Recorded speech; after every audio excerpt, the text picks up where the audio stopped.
My turning point for me was in Tauranga at the process planning course.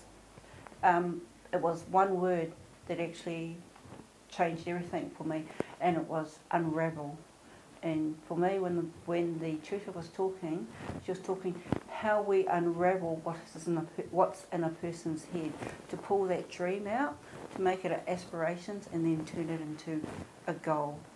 And as she was speaking, I could actually see it all unravelling, all the messages, trying to figure out how. And that's what I've been doing now. It's unravelling, trying to learn.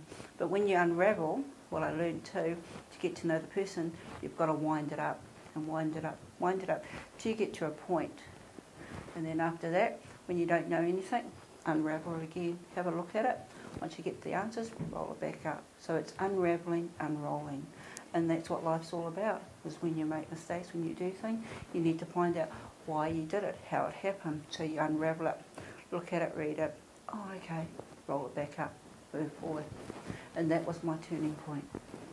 Yeah, what I bring to my role at Interactions is something I've learned throughout life with bringing up a son. I've given him as many opportunities as he's really wanted and supported him through all those things he's wanted to do. I bring those same ideals to where I work with the people I serve at Interactions. We let them explore, let them make the mistakes, work through the mistakes, be there to support them through the difficult times. One of the first turning points was when I was wanting something way more for Anton. I was not able to continue doing everything for him myself. And so when it was mentioned that people would like to assist me to provide a really great life for Anton, I couldn't imagine who would want to give time for Anton when everybody's lives are so busy. However, because I had some fabulous supportive friends, they assisted me to organise things, and that's where Anton's circle of support evolved from, and that has just been such a huge turning point in Anton's life, that he now has the most wonderful life. I wish my life was as good as his, well, as social as his. One situation, I guess, that sticks in my mind as being a significant turning point for me personally, as well as for my relationship with Interactions, was waking up one morning and realising that it takes as much courage to stay, and it took as much courage to stay in my marriage as it did to leave, and at that point making a decision to change my life. Understanding what our needs are for the time and the period of life, for the season we're in. What is important, what is not important, just keep evaluating. And also keep looking for opportunities as well. Interestingly enough, what was happening at the same time as that within the organisation was that we were spending a lot of time looking at what it means to be your authentic self, and what it means to actually be the same person in your work as you are in your home. And that some of those boundaries that we talked about historically between our professional role and our personal role were actually unhelpful. That we were the real people in real relationships all of the time. And I think that there was a direct connection between those two events. It changed my whole thinking, that the way I was as well. I used to argue with my team leader because we had a bit of a struggle there. But it was like I needed to change, and I needed to know how to do it properly. And it was just unravelling what the problem was with me.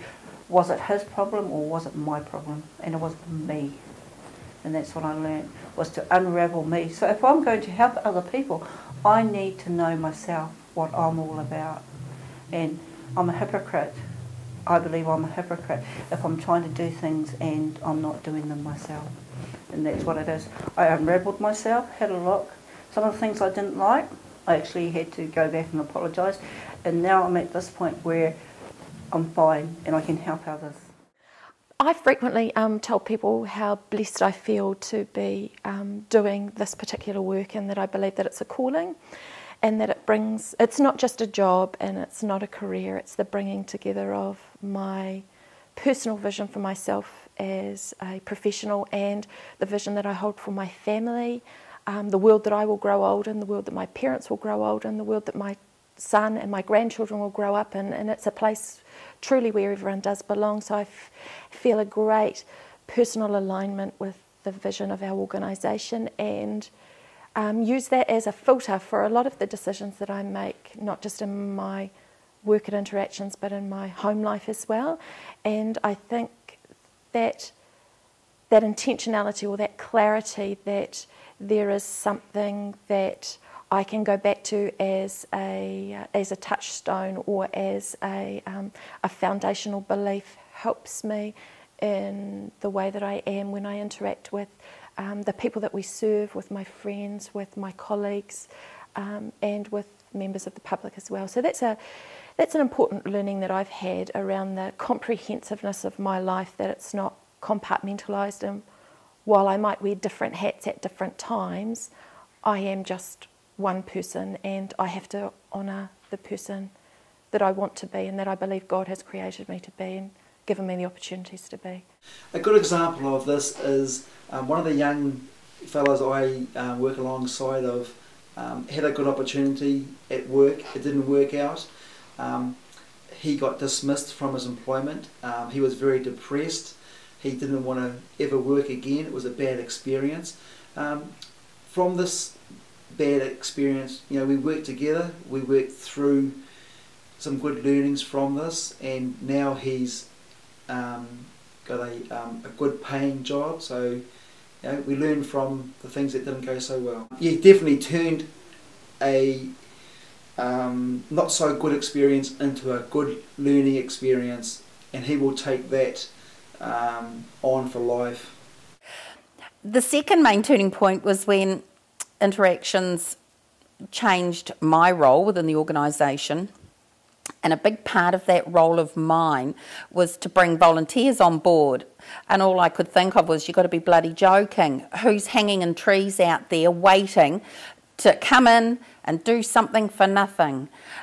I just couldn't imagine that there were people out there wanting to do things like that.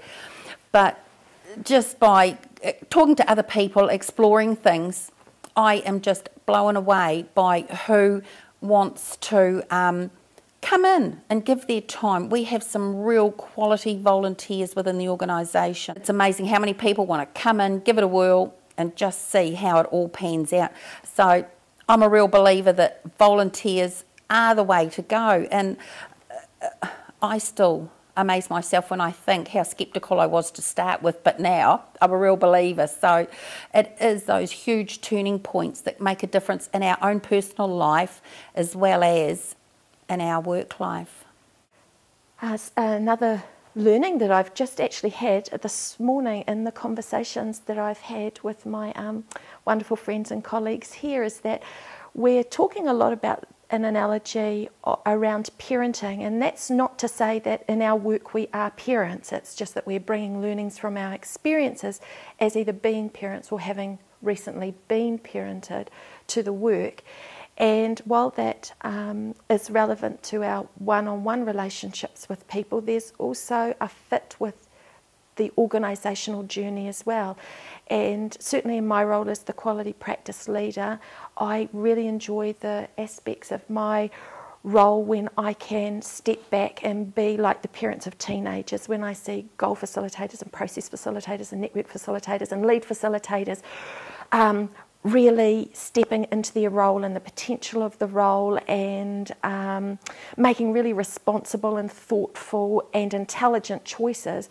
I feel like the parent who is stepping back from a teenager, trusting that my child is going to make really great decisions and going to have this really rich life and is going to impact on other people's lives.